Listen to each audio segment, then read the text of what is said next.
Everyone, welcome to the girls power Pooja. दोस्तों मैं हूँ पूजा।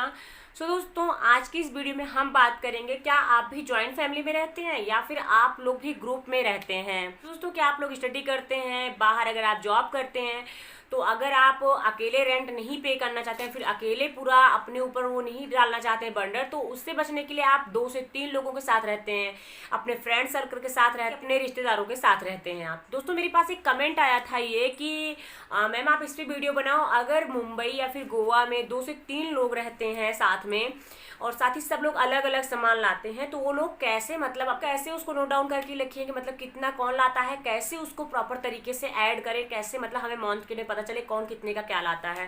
लेती हूँ मैं जॉइंट की। जॉइंट में क्या होता है, हम कई सारे लोग रहते हैं। आजकल ज़्यादातर जॉइंट फैमिली नहीं देखने को मिलती, बट हाँ किसी किसी घर में जॉइंट फैमिली होती है जहाँ पर हर एक मेंबर जॉब करता है और हर एक मेंबर पैसे लेकर के आता है। उनमें क्या होता है, कोई घर का एक मेन होता है तो वो पूरा डिवाइड कर देता है कि हाँ इतना इतना पैसा सबके खर्च में आएगा, सबके हिस्से में आएगा, इतना आपको देना ही पड़ेगा घर खर्च के लिए। तो उसमें क्या होता है, बंदों के माइंड में ये ऐड हो जाता है कि यार मैं 10,000 दे रहा हूँ, मैं 2 ही लोग हूँ, मैं 10,000 दे रहा हूँ, वो 5 लोग हैं, ठीक है, वो भी 10,000 दे रहा है, वो 6 लोग हैं फैमिली में, तो मतलब मेरा कम पड़ रहा है, मुझे अलग हो जाना चाहिए। या फिर हम लोगों का खर्चा कम पड़ रहा है, हम लोगों का ज़्यादा पड़ रहा है, या फिर मेरे हिस्से में ये नहीं आ रहा वो नहीं आ रहा है। दोस्तों देखो, जैसा कि जॉइंट फैमिली में एक ये भी प्रॉब्लम होती है, किचन वगैरह सब कुछ एक में, बिजनेस वगैरह सब कुछ एक में है, साथ ही साथ जो मतलब राशन वगैरह मतलब खाना वगैरह वो अलग अलग होता है। तो आप लोग हमेशा कोशिश करो, अगर बिजनेस एक में है तो बिजनेस का आप जो मामला है वो घर के बाहर हमेशा रखो, घर में मत लाओ उसको। मतलब जो आपका बिजनेस है वो घर से आप हमेशा बाहर रखो कि हाँ भाई मेरे भाई हैं, मेरे रिलेटिव्स हैं, उनसे हम बाहर बात करेंगे कि आपने इतना इन्वेस्ट किया, मैंने इतना इन्वेस्ट किया, हमें इतना प्रॉफिट हुआ है, हम दोनों लोग डिवाइड कर लेंगे। साथ ही रही बात घर की, तो अगर आप लोग खुद की प्रॉपर्टी में रहते हो तो बहुत अच्छी बात है। अगर आप लोग रेंट पे रहते हो, 2 लोगों की फैमिली मिल करके रहती है, तो आप रेंट हमेशा आधा आधा करो, इलेक्ट्रिसिटी बिल आप हमेशा आधा आधा करो। साथ ही साथ रही बात ग्रॉसरी की, तो आप अगर एक किचन में खाना पकाते हो तो ग्रॉसरी आप जब ग्रॉसरी लेने जाते हो तो आधा पैसा आप पे करो, आधा पैसा आप पे करो। जरूरी नहीं कि उसके 2 मेंबर हैं या फिर उनके 3 मेंबर हैं, ऐसा कुछ भी नहीं है। बट हाँ फीस वगैरह अपनी अलग कर सकते हो। अगर किसी के 3 बच्चे जा रहे हैं तो अपना 3 बच्चों का फीस खुद से पे करें। अगर आपके 2 बच्चे जा रहे हैं आप खुद से पे करो। आपका क्लॉथ वगैरह सब कुछ आप अपने आप से पे करो, बट खाना एक में रखो। साथ ही साथ कहीं अगर आपको इन्वेस्ट करना है, बिजनेस वगैरह लेना है, कोई प्रॉपर्टी बनानी है, तो अब हमेशा आप उसमें ज्वाइंट होकर के इन्वेस्ट करो। और ज्वाइंट का एक बेनिफिट ये भी होता है कि प्रेशर हमारे ऊपर कम पड़ जाता है। एग्जाम्पल के लिए बात करूँ, अगर मैंने 20 लाख का कोई भी प्लाट लिया या फिर मैं 50 लाख का कोई भी प्लाट ले रही हूँ, साथ ही हम 2 लोग उसमें मिल करके ले रहे हैं, भाई हम 2 लोग मिल करके ले लेते हैं, 50-50 कर लेंगे हम उसमें, तो हमें 25-25 लाख उसमें देने पड़ेंगे, ना कि पूरा एक मेंबर को 50 लाख देने पड़ेंगे। हम ऊपर नीचे कर सकते हैं, नीचे वाला कोई और ले सकता है, ऊपर वाला कोई और स्टोरी ले सकता है, इससे हमारे 25 लाख रुपये बच जाते हैं। बचे गए आपके 25 लाख रुपये, वही आप अपने घर में इन्वेस्ट कर दो। अगर आप कहीं ज़मीन ले रहे हो तो आप इस तरीके से यहाँ पे इन्वेस्ट कर सकते हो, ऊपर नीचे करके बना सकते हो, नहीं तो आप 20 सेंटर में पार्टीशन करके भी बना सकते हो। तो दोस्तों आज की इस वीडियो का जो मेन टॉपिक है वो ये है कि अगर आप अपने फ्रेंड के साथ बाहर रहते हो, रूम लेकर के रहते हो, साथ ही साथ आप लोग अलग अलग पे करते हो, जैसे कि ग्रॉसरी लेकर के आते हो, आप लेकर के आया 1000 का, आपका दोस्त 1200 का लेकर के आया, दूसरा 500-600 का लेकर के आया, आप सब्जी डेली लेकर के आते हो, वो नहीं पे करता है। तो इससे बचने के लिए आप एक डायरी रखें हमेशा। आप कितने का सामान लाते हैं डायरेक्टली उसमें आप ऐड कर दें कि आज मैं 100 रुपये की सब्जी लेकर के आया हूँ, आज मैं एक से लेकर के आया हूँ, मैं मिल्क लेकर के आया हूँ। दूसरा अगर आपका कोई भी दोस्त है वो ग्रॉसरी लेकर के आया कि हाँ मैं इतने का ग्रॉसरी लेकर के आया हूँ।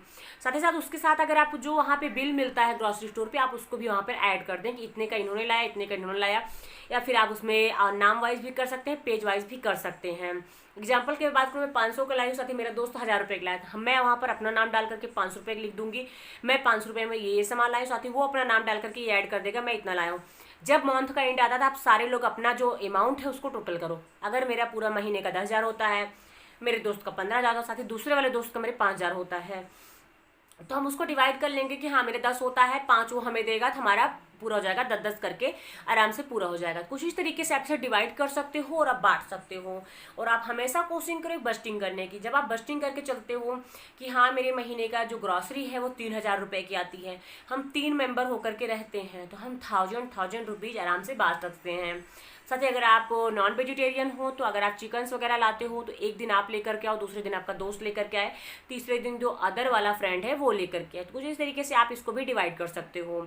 उम्मीद करूंगी आपको समझ में आ रहा होगा या फिर आप लोग समझ रहे होंगे कैसे आपको डिवाइड करना है। तो चलिए देखते हैं हम इसको ईजी वे में कैसे सॉर्ट आउट कर सकते हैं, साथ ही साथ हम इसको कैसे नोट डाउन करके लिख सकते हैं। दोस्तों यहाँ पे हम कुछ इस तरीके से डायरी लेंगे, साथ ही साथ अगर हमारे साथ में 3 लोग रह रहे हैं तो हम कुछ इस तरीके से इसमें 3 पार्टीशन कर लेंगे, कितने लोग हमारे साथ रह रहे हैं। फर्स्ट जैसे अगर मेरा नाम ए है, सेकंड का बी है, साथ ही उसका सी है। हम यहाँ पर लिखेंगे डेट, 1 तारीख को मैं 2000 रुपये का राशन लाई हूँ, ठीक है। यहाँ पे लिख दिया मैंने ग्रॉसरी। साथ ही बी ने खर्च किया है 1000 रुपये, ओके, उसने भी यहाँ पर लिख दिया। या फिर मैं अदर चिकन्स वगैरह में, मतलब चिकन्स में मैंने इतने रुपए मतलब किए हैं, ठीक है, चिकन में 1000 रुपये किए हैं। सी वाला कुछ भी बिल पे कर देता है, वो बिल्स के लिए लिख देता है मैं 1500 रुपीज़ बिल पे किया हूँ। साथ ही साथ फिर ए ने लिया है, साथ ही हमें रेंट देना पड़ रहा है। बी वाले के पास सैलरी नहीं आई है, सी वाला उस टाइम पे नहीं है, मैं ही हूँ, तो मैं 6000 रुपीज़ अपना जो रेंट है वो पे कर दे रहा हूँ। रेंट ज़्यादा है तभी हम 3 लोग मिलकर के रह रहे हैं कि 2000 रुपये देना पड़े। तो ए ने यहाँ पर दे दिया है रेंट 6000 रुपीज़। बी की जब सैलरी आती है तो वो वाटर बिल पे करता है, ओके। बाकी मिल्क एंड ब्रेड उसके हिस्से में रहता है, तो उसने समझ लीजिए 2000 रुपीज़ खर्च कर दिया है। बी वाला यहाँ नोट डाउन करके रखेगा। हमें सेम डायरी में एक ही पेज में नोट डाउन करके रखना है, या फिर आप 2 पेज कर सकते हो, बट हाँ नाम के साथ डेट के साथ आप कर सकते हो। यहाँ पर जैसे मैं बिल वगैरह पे कर रही हूँ 7 को, तो मैं कुछ इस तरीके से 7 कर देती हूँ। साथ ही साथ जब सी हमारे पास आता है तो वो लेकर के आता है वेजिटेबल्स और फ्रूट, जो कि हम सब लोग मिल करके खाते हैं। 10 को आया हमारे घर पे वेजी प्लस फ्रूट आया है, ठीक है, 200 रुपीज़ हम लगा लेते हैं वेजिटेबल्स एंड फ्रूट का। अब इसमें से मैं यहाँ पर जो ए है वो 8000 रुपये दिया है, साथ ही साथ यहाँ पर इन्होंने 3000 रुपये खर्च किया है और इन्होंने खर्च किया 1700 रुपये। साथ ही यहाँ पर जैसे कुछ भी अगर आपको पे करना पड़ा, नेक्स्ट आपको फिर से ग्रॉसरी लानी पड़ी, कोई अदर आपको एक्सपेंस हो गया, चिकन्स वगैरह हो गया, फिर से आपने मतलब कोई भी लेकर के आया, नॉन वेज आपने लेकर के आया, और नॉन वेज आप इन्वेस्ट कर रहे हो, मतलब 500 रुपीज़ आपने नोट डाउन कर लिया। आप अगर ड्रिंक वगैरह करते हो, अगर बॉय हो तो आप उसको अवॉइड करो, बट हाँ अगर आप कहीं पार्टी कर रहे हो, कहीं आप इवनिंग पे गए हो, तो अगर आपने डिनर के पैसे पे किए हैं तो आप डिनर लिख सकते हो यहाँ पर कि आपने 2000 रुपीज़ डिनर के पे किए हैं, ठीक है। साथ ही साथ सी वाला अगर कुछ भी ला रहा है वो कि हाँ चलो हमारी ग्रॉसरी ख़त्म हो चुकी बीच में, या फिर मैंने गैस का पैसा दिया है, ठीक है, गैस मैंने फिल कराया है 1200 रुपये का एज एग्जांपल, क्योंकि अभी वैसे 1000 रुपीज़ है गैस, ठीक है, तो गैस उन्होंने पे कराया है 1000 रुपीज़। तो हम यहाँ पर नीचे टोटल कर देंगे कि ए का कितना टोटल हुआ, टोटल ए, साथ ही टोटल यहाँ पर हम कर देंगे बी, साथ ही साथ टोटल हम यहाँ पर कर देंगे सी, किसका कितना हुआ। एज एग्जाम्पल मैं बात करूँ, ए का होता है 12000 रुपये, ओके, एज एग्जाम्पल। साथ ही साथ बी का होता है यहाँ पर 15000 रुपये, ओके, और यहाँ पर होता है सी का 7000 रुपीज़, क्योंकि इन्होंने कम पे किया, या फिर इनका ज़्यादा भी हो सकता है, 7000 रुपीज़ होता है। तो अब जैसे 12000 इनका हुआ, 15000 इनका हुआ, 7000 इनका हुआ। साथ ही साथ अब हम कि कितने हमारे हुए हैं, से 15, साथ ही 7 + 12, ये हम इसको नोट डाउन करके लिख लेंगे कि कितना हमारे पास टोटल हो जाता है ये, ठीक है।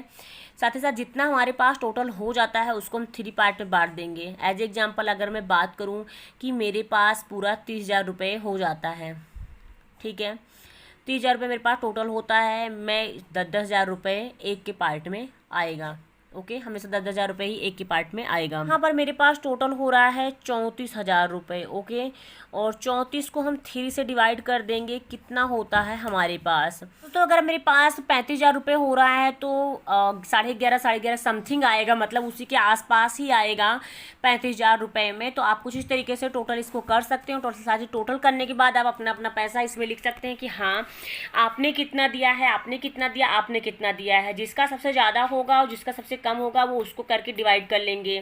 साथ ही साथ आप तीनों लोग मिलकर एडजस्ट कर सकते हैं किस मंथ में किसका ज़्यादा गया है या फिर एक मंथ में किसका ज़्यादा गया है। आप तीनों लोग इस तरीके से मिल बांट कर इसको एडजस्ट कर सकते हैं। दोस्तों कुछ इस तरीके से मेरी आज की वीडियो, उम्मीद करूंगी वीडियो आपको अच्छी लगी होगी और हाँ, आपका जो क्वेश्चन था वो सॉर्ट आउट हो चुका होगा। अगर आपको कोई भी प्रॉब्लम होती है, कोई भी इशू होता है, इसे आप डायरेक्टली मुझसे कमेंट करके पूछ सकते हैं। मैं कोशिश करूंगी आपके क्वेश्चन को सॉर्ट आउट करने की। दोस्तों अगर आपके पास मनी सेविंग को लेकर कोई भी न्यू टिप्स है, न्यू ट्रिक्स है, न्यू आइडिया जो अपने वीडियो में नहीं शेयर कर सकती हूँ या फिर नहीं की हूँ, डायरेक्टली आप लोग मेरे साथ शेयर कर सकते हैं। मैं आपके नाम के साथ आपकी जो आइडिया है अपने वीडियो में जरूर शेयर करूँगी। दोस्तों अगर आपके पास कोई भी न्यू अमाउंट है मनी सेविंग को लेकर के, अगर आप बस्टिंग नहीं कर पा रहे हैं तो आप मेरे साथ वो अमाउंट शेयर कर सकते हैं। मैं अपने प्रॉपर तरीके से बस्टिंग करके आपके लिए एक प्रॉपर वीडियो अपलोड कर सकती हूँ। मेरे चैनल पे न्यू है, प्लीज़ आप लोग मेरे चैनल को सब्सक्राइब कर लें, साथ ही साथ नोटिफिकेशन बेल को ऑल पर जाकर के क्लिक कर लें, जिससे कि मैं जितनी सारी वीडियो अपलोड करूँ उन सब की नोटिफिकेशन आप तक टाइम पहुँचती रहे और आप लोग मुझसे डायरेक्टली कनेक्ट हुए रहें। दोस्तों मिलती हूँ नेक्स्ट अमेजिंग वीडियो के साथ, next amazing money saving topic के साथ। तब तक के लिए बाय बाय, टेक केयर, घर पर रहो, सुरक्षित रहो। Thank you so much, love you all, bye.